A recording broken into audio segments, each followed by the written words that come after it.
Meenakshi YouTube channel చూస్తున్న వారందరికీ ధన్యవాదములు. నమస్తే. చాలా వీడియోలు చేసి పెడుతూ ఉన్నాను. మరి నచ్చినట్లయితే లైక్ చేయండి, షేర్ చేయండి, సబ్స్క్రైబ్ చేయండి. జరిగే దశకి భాగ్యాధిపతి ఎలా ధన సంపదలు మంచి ఫలితాలు ఇస్తాడు. ఉదాహరణ జాతక చక్రాలు తీసుకుందాం.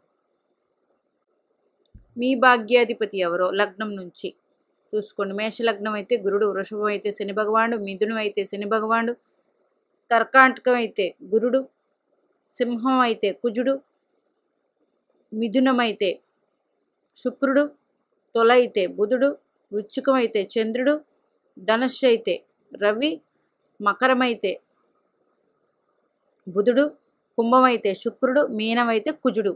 వీరు భాగ్యాధిపతులు అవుతారు. మీ భాగ్యాధిపతిని ఫస్ట్ రాసి పెట్టుకోండి ఎవరో.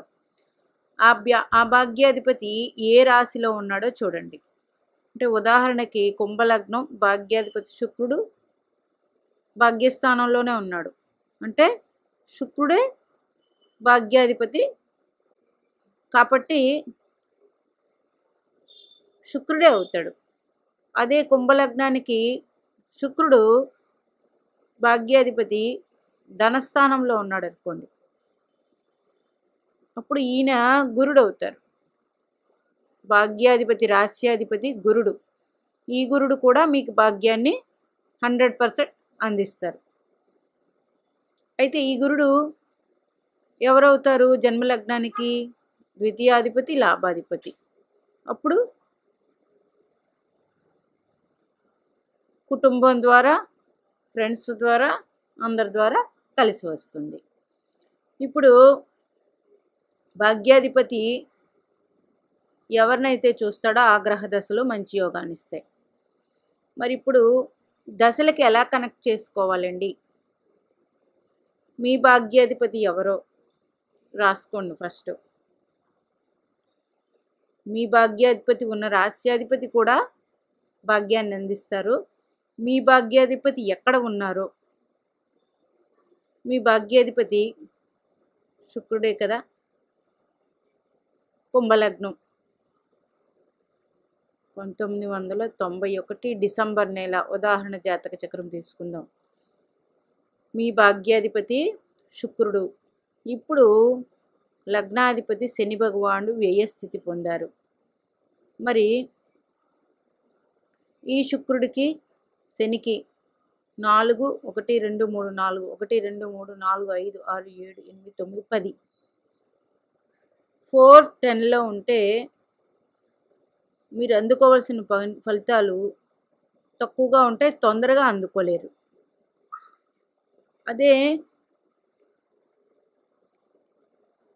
ఇదే మీ భాగ్యాధిపతి శుక్రుడు కుంభంలో ఉన్నారనుకోండి, శనికి 2లో ఉంటారు, అది కూడా కష్టమే. అదే మీ భాగ్యాధిపతి శుక్రుడు 5, 9లో ఉంటే మంచి అనుకూలం ఉంటుంది.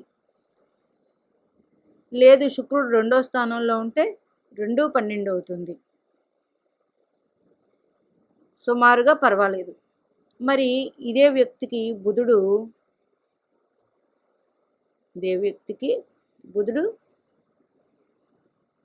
వృశ్చికంలో ఉన్నప్పుడు మీ భాగ్యాధిపతి శుక్రుడికి 2వ స్థానంలో ఉన్నారు, 2లో ఉన్నారు.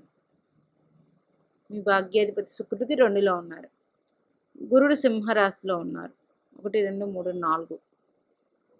గురుడి నుంచి అయితే బాగోదు, ఎందుకంటే కాలపురుష కుండల చక్రాన్ని గురుడికి కూడా చూసుకోవాల్సిన పరిస్థితి ఉంటుంది. మరి ఈ శుక్రుడికి బుధుడు 2లో ఉన్నారు కాబట్టి ధనాన్ని ఇస్తారు.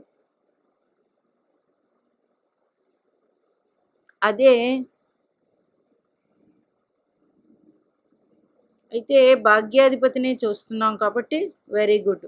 2, 12 అయినా మంచిదే. 4, 10, 6, 8 వేస్తే మంచిది కాదు. ఆ దశ కష్టపడి రావాల్సి ఉంటుంది. మరి మకర లగ్నం శని భగవానుడు కుంభంలో ఉన్నారు. మీ భాగ్యాధిపతి బుధుడు, మకర లగ్నానికి భాగ్యాధిపతి బుధుడు ధనుస్సులో ఉన్నారు. ప్రస్తుత దశ శని మహాదశ. ఇప్పుడు మీ భాగ్యాధిపతికి శనికి 311, 1 2 3 1 2 3 4 5 6 7 8 9 10 11 మంచిదే. ఉపచయ స్థానాలయ్యే మంచిదే. అంటే శని మహాదశ మంచి ఫలితాలు అందిస్తుంది.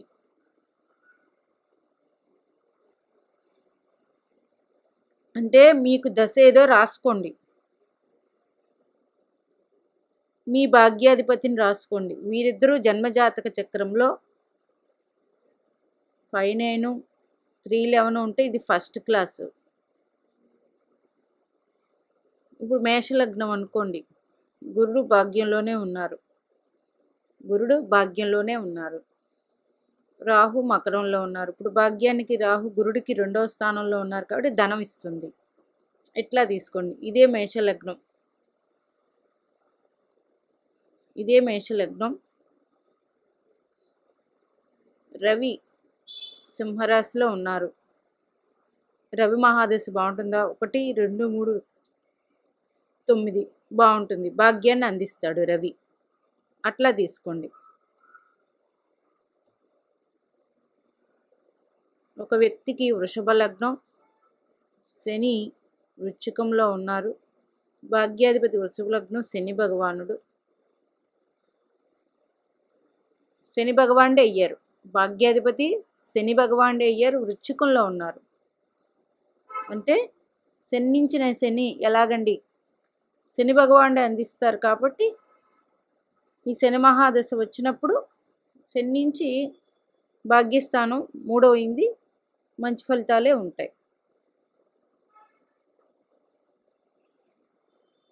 ఇలా తీసుకోండి.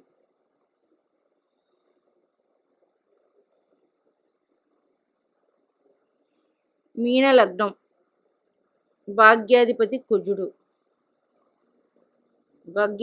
కుజుడు. ఈయనొచ్చి మిథునంలో ఉన్నారు, చతుర్థంలో. అంటే మిథునానికి కారకుడు ఎవరు? మిథున రాశి అధిపతి ఎవరు? బుధుడు ఉచ్చ పొందారు. ఇట్లా ఉన్నా మీకు సంపూర్ణంగా భాగ్య అనుగ్రహం కలుగుతుంది. ప్రస్తుత దశ గురు మహాదశ. వీరికి ప్రస్తుత దశ గురు మహాదశ. గురుడు ఎలా ఉన్నారు? గురుడు నుంచి 1 2 3 4 5 6 7 8 9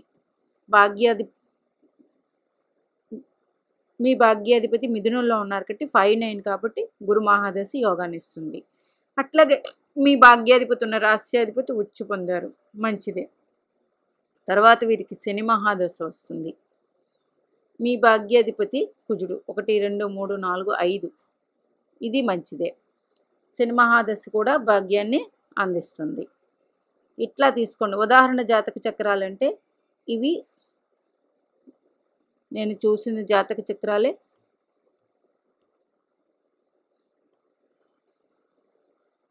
మీ దశకి అంటే ప్రస్తుత ఏ దశ జరుగుతుందో ఆ దశకి మీ భాగ్యాధిపతి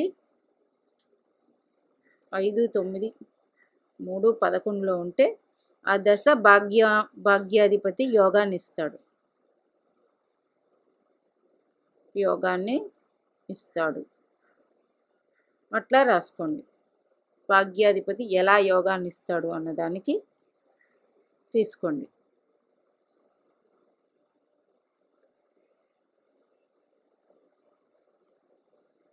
మీకు ఏ దశ జరిగినా భాగ్యాన్ని అందించాలంటే భాగ్యాధిపతే ముఖ్యం. మరి దశ ఉందండి, భాగ్యాధిపతే 100% యోగాన్ని ఇస్తుంది. మరి భాగ్యాధిపతి ఎవరినైనా చూస్తూ ఉంటే ఆ దశ కూడా యోగాన్ని ఇస్తుంది. భాగ్యాధిపతితో ఎవరైనా కలిసి ఉంటే ఆ దశ కూడా యోగాన్ని ఇస్తుంది. ఉండకూడనివి 6 8 4 సన్ను షష్టాష్టకాలు ట్రైన్. అయితే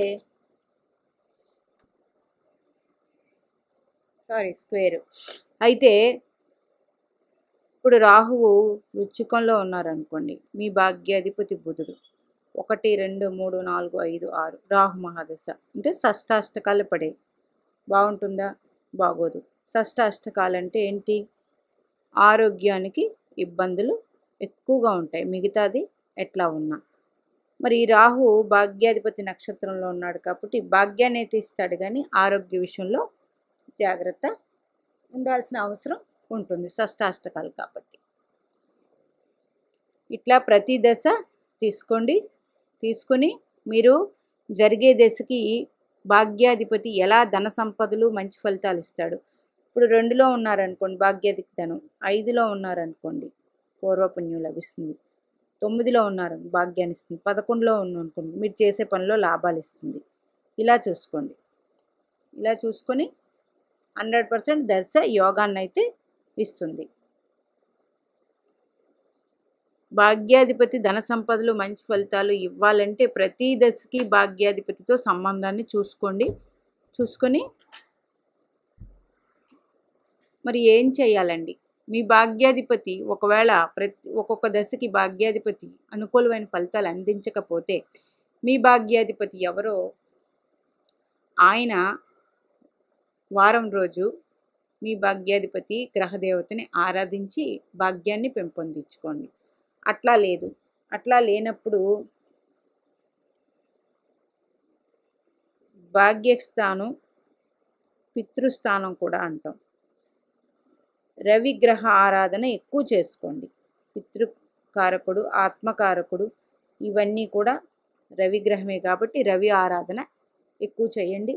అట్లాగే రోజు పెద్దలు ఎవరైనా ఉంటే, కాలపురుష చక్రానికి ఎవరండి? భాగ్యకారకుడు గురుడే. పెద్దలకి నమస్కరిస్తూ ఉండండి, గురు ఆరాధన ఎక్కువ చేస్తూ ఉండండి. భాగ్యం అనేది పెంపొందించుకోవచ్చు. మనకి ఏదైనా ఒకటి లేకపోతే దాన్ని పెంపొందించుకోవడానికి మనం తాపత్రయపడి వాటి మీద దృష్టి పెడితే ఆటోమేటిక్గా పెరుగుతుంది. అంతేగాని భయపడి బాధపడుతూ అయితే మాత్రం కూర్చోకూడదు. భాగ్యాన్ని ఎలా పెంపొందించుకోవాలంటే ఇదే మరి. భాగ్యస్థానం అంతా పితృకి, తండ్రికి కారకత్వం వస్తుంది కాబట్టి ఒకవేళ మీ భాగ్యాధిపతి బాగోనట్లయితే భాగ్యానికి కారకుడు రవి అంటే గురుగ్రహం కారకుడు. 9వ భావం ఎవరిది? తండ్రి స్థానం. ఆ రవి గనక మీ జాతకంలో ఉంటే మళ్ళీ భాగ్యం బాగానే కలిసి వస్తుంది. ఆ రవి కూడా బాగాలేదు జాతక చక్రంలో ఉన్నప్పుడు కంపల్సరీ రోజు రవి గ్రహ ఆరాధన చేసుకున్నట్లయితే భాగ్యం కలిసి వస్తుంది. మీనాక్షి దేవి ఆశీస్సులు మనందరి మీద ఉండాలని కోరుకుంటూ నమస్తే.